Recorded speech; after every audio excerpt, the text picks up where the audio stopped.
अस्सलामुअलैकुम स्टूडेंट्स, हम बात करने जा रहे हैं neuro psychological evidence to differentiate the long term memory and short term memory. ठीक है, किस तरह से हम ब्रेन पार्ट्स के थ्रू ये बता सकते हैं कि लॉन्ग टर्म मेमोरी जो है शॉर्ट टर्म मेमोरी एक दूसरे से डिफरेंट हैं। ठीक है, ये डिटेल में हम डिस्कस करेंगे कि किस तरह से इन दोनों के ब्रेन पार्ट्स एक दूसरे से डिफरेंट हैं। ये सारी चीज़ें हम डिटेल में इस लेक्चर में डिस्कस करेंगे। ठीक है, फर्स्ट ऑफ ऑल अगर हम रेफरेंस की बात कर लें तो ये स्लाइड्स जो है ये बनाई गई हैं bye Irsa Makhdoom, University of Sargodha, and the data of this slides is from this book। ठीक है, जिसका ये चैप्टर 6 है और बुक का नेम क्या है हमारे पास, कॉग्निटिव साइकोलॉजी बाय ई ब्रूस गोल्डस्टीन। ठीक है, तो आप चाहें तो इससे भी डाटा ले सकते हैं। So let's start our topic. अच्छा जी, वो कह रहे हैं कि क्या एविडेंस है कि हमारे पास लॉन्ग टर्म मेमोरी और short term memory, short term को हम वर्किंग मेमोरी भी कहते हैं, वो एक दूसरे से डिफरेंट हैं, सेपरेट प्रोसेसेस हैं। ठीक है, अगर देखा जाए तो दोनों क्या है, मेमोरी की टाइप्स हैं। मेमोरी जो है वो ब्रेन में एक ही जगह पे चल रही होनी चाहिए कि जो रिसेंट इवेंट्स की मेमोरी है शॉर्ट टर्म होती है, लेटर जो हमारे पर पुराने इवेंट्स हैं उनकी मेमोरी लॉन्ग टर्म में होती है। बेसिकली है तो दोनों मेमोरीज ही हैं, तो वो सेम प्रोसेस ही हैंडल करना चाहिए, लेकिन ऐसा नहीं है। इन दोनों में क्या है, न्यूरो साइकोलॉजिकल एविडेंस ये बताता है कि दोनों के जो है वो सेपरेट प्रोसेसेस हैं। ठीक है, दोनों अलग अलग प्रोसेसेस से जो है वो कंट्रोल हो रही होती हैं। ठीक है, अब ये किस तरह से न्यूरो साइकोलॉजिकल एविडेंस इस चीज़ को बताता है कि ये दोनों एक दूसरे से डिफरेंट है। तो वो कह रहे हैं कि हमने बात की थी डिटरमाइनिंग डिसोसिएशन का मतलब, डिसोसिएशन का बेसिकली क्या मतलब है कि आप डिफ्रेंशिएट कर रहे हैं। ठीक है, वो रिसर्च जो है वो जिसके ज़रिए हम किसी भी दो साइकोलॉजिकल या बायोलॉजिकल सिस्टम्स को सेपरेट कर रहे होते हैं। ठीक है, एक दूसरे से जिस तरह हम डिफ्रेंशिएट कर रहे हैं तो उसको हम क्या कह रहे हैं, डिसोसिएशन। ठीक है, तो यहाँ पर वो कह रहे हैं कि ये जो डिफरेंस है इसको करने के लिए, प्रूव करने के लिए हम केस स्टडी से भी डाटा ले लेते हैं। ठीक है, जिस तरह से ब्रेन डैमेज पेशेंट्स को यूज़ किया जा सकता है। ठीक है, this technique has been used in memory research to differentiate between, ये इसके ज़रिए उन्होंने डिसोसिएशन वाला जो प्रोसेस था, जब ब्रेन डैमेज हो जाता है किसी पेशेंट का, तो उन केस स्टडीज़ को लेकर भी उन्होंने शॉर्ट टर्म और लॉन्ग टर्म मेमोरी को डिफरेंशिएट करने की कोशिश की। उन लोगों को उन्होंने आइडेंटिफाई किया कि जिनका ब्रेन डैमेज हुआ था, ठीक है, that has affected one of these functions while sparing the other. ठीक है, ब्रेन डैमेज की वजह से उनका कोई एक फंक्शन, शॉर्ट टर्म या लॉन्ग टर्म मेमोरी, कोई एक फंक्शन जो है वो डिस्टर्ब था और दूसरा ठीक था। ऐसे पेशेंट्स को उन्होंने लिया और उनको स्टडी किया। Studies of patients has established a double dissociation, इसके ज़रिए उन्होंने ये दोनों के दरमियान का डिफरेंस पता चल गया कि शॉर्ट टर्म मेमोरी एक दूसरे से डिफरेंट हो रही है, लॉन्ग टर्म मेमोरी और short term memory. Some patients with functioning short term memory, कुछ उनको ऐसे पेशेंट्स उन्होंने देखे कि जिनकी शॉर्ट टर्म मेमोरी अच्छे से काम कर रही थी लेकिन लॉन्ग टर्म मेमोरी सही से काम नहीं कर रही थी। ठीक है, इसी तरह से कुछ पेशेंट्स थे जिनकी शॉर्ट टर्म मेमोरी जो है वो ठीक नहीं थी लेकिन लॉन्ग टर्म ठीक थी। ठीक है, इससे ये पता चला कि इनका जिनकी शॉर्ट टर्म ख़राब थी, मतलब उनका ब्रेन का वो वाला पार्ट ख़राब है जो शॉर्ट टर्म को कंट्रोल कर रहा है। ठीक है, लेकिन लॉन्ग टर्म ठीक है, तो मतलब लॉन्ग टर्म के लिए कोई और पार्ट होगा। इसी तरह से शॉर्ट टर्म ख़राब है तो शॉर्ट टर्म वाले ख़राब जो पार्ट है वो वाला ख़राब है, लेकिन लॉन्ग टर्म अगर ठीक है तो मतलब लॉन्ग टर्म के लिए और कोई पार्ट है। तो ये बता रहा है कि इन दोनों के लिए ब्रेन में डिफरेंट प्रोसेसेस चल रहे हैं। Taken together these two types of patient establish a double dissociation which indicates that short term and long term memory operate independently. मतलब इन दोनों के दरमियान का डिफरेंस यहाँ पर क्लियर हो रहा है कि ये दोनों इंडिपेंडेंटली चल रहे हैं। ठीक है, दोनों इंडिपेंडेंटली ऑपरेट हो रहे हैं हमारे ब्रेन में, दोनों के डिफरेंट मैकेनिज्म्स हैं, डिफरेंट मैकेनिज्म्स इनको कंट्रोल करें, ये यहाँ से ही हमें पता चला। ठीक है, इसकी डिटेल एग्जांपल्स भी हमें केसेस वो बताएंगे। यहाँ पर वो कह रहे हैं कि हमारे पास क्लाइव वेयरिंग, ठीक है, एक म्यूजिशियन है जिसकी मेमोरी जा चुकी है क्योंकि उसको क्या है, वायरस एनसीफेलिटिस, ठीक है, उसको ये बीमारी हुई है जिसकी वजह से उसकी मेमोरी जो है वो चली गई है। And who has a functioning short term memory, लेकिन उसकी शॉर्ट टर्म मेमोरी ठीक है, शॉर्ट टर्म मेमोरी उसकी ठीक है लेकिन लॉन्ग टर्म मेमोरी उसकी डिस्टर्ब है। ठीक है, क्या हो गया ये, अच्छा, शॉर्ट टर्म मेमोरी उसकी ठीक है लेकिन लॉन्ग टर्म मेमोरी उसकी ख़राब है। ठीक है, इस बंदे की, कौन सा बंदा है ये, क्लाइव वेयरिंग जो म्यूजिशियन है, इसकी शॉर्ट टर्म मेमोरी ठीक है लेकिन लॉन्ग टर्म मेमोरी ख़राब है। ये केस स्टडी अब हमें बता रहे हैं इन दोनों को डिफरेंशिएट करने के लिए। तो यहाँ पर साथ ही एक और उन्होंने case of functioning short term memory but absent long term memory, अब HM एक और पर्सन है, ठीक है, इसका भी उन्होंने केस देखा। तो इसके केस में भी यही है कि शॉर्ट टर्म मेमोरी ठीक थी इसकी, ठीक है, लेकिन लॉन्ग टर्म मेमोरी ख़राब थी। अब ये किस तरह से हुआ कि सर्जन्स ने उसका हिप्पोकैम्पस, ठीक है, ब्रेन में से हिप्पोकैम्पस को रिमूव कर दिया।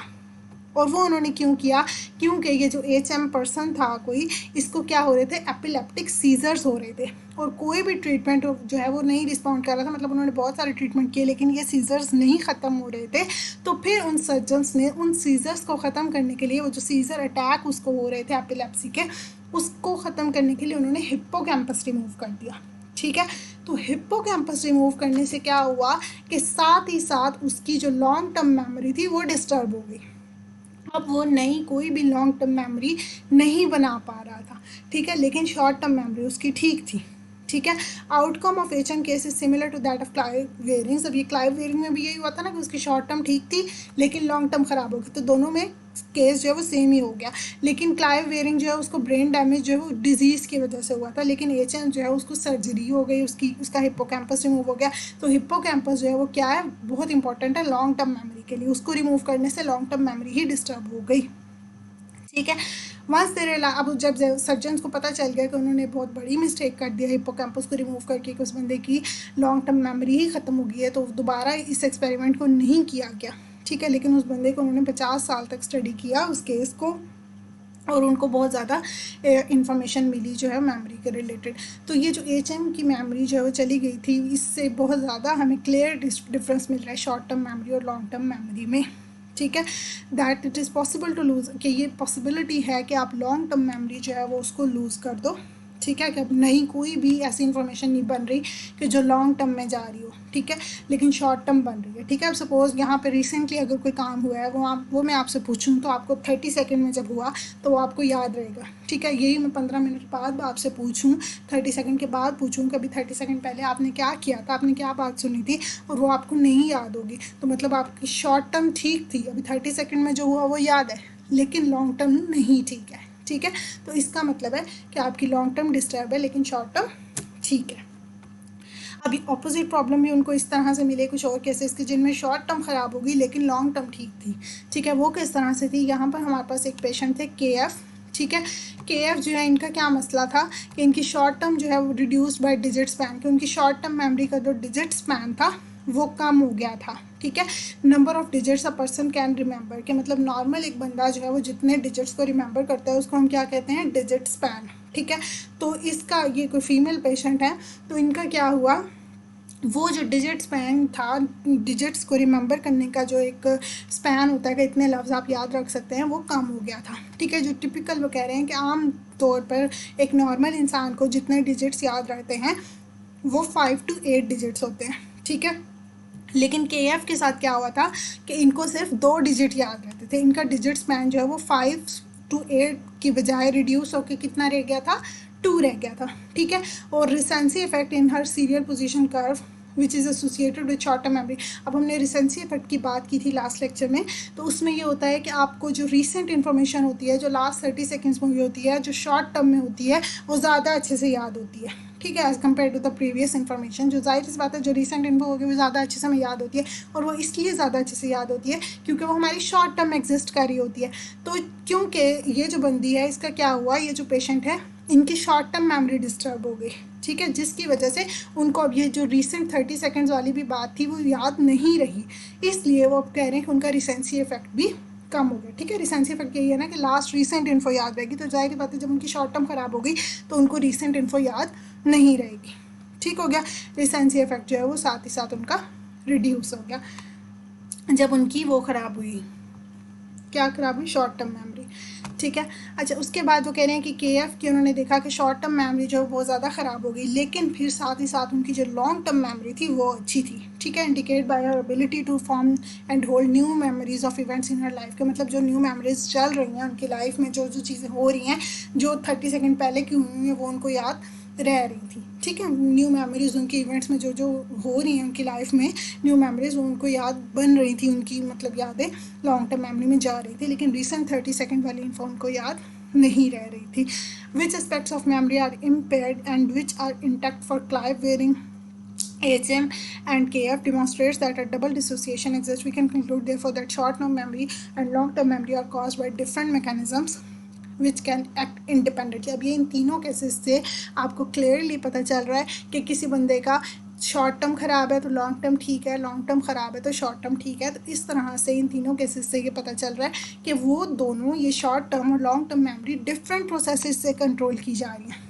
अगर सेम प्रोसेसेस होते तो एक के ख़राब होने से दूसरा भी तो ख़राब होता ना, लेकिन यहाँ पर केस उल्ट हुआ है, एक के ख़राब होने से दूसरा ठीक है, दूसरे के ख़राब होने से पहला ठीक है। मतलब ये एक दूसरे से इंडिपेंडेंटली एग्जिस्ट कर रहे हैं। तो ये एक हमारे पास न्यूरो साइकोलॉजिकल एविडेंस है, मतलब ब्रेन को लेकर एविडेंस दिया जा रहा है कि शॉर्ट टर्म मेमोरी और लॉन्ग टर्म मेमोरी के जो ब्रेन में प्रोसेसेस हैं वो डिफरेंट हैं। ठीक है, यहाँ पे एक पिक भी थी, sorry I lost it. That is all about the neuropsychological evidence to differentiate the long term memory and short term memory. I hope आपको अच्छी समझ आई होगी. Thank you so much and Allah Hafiz.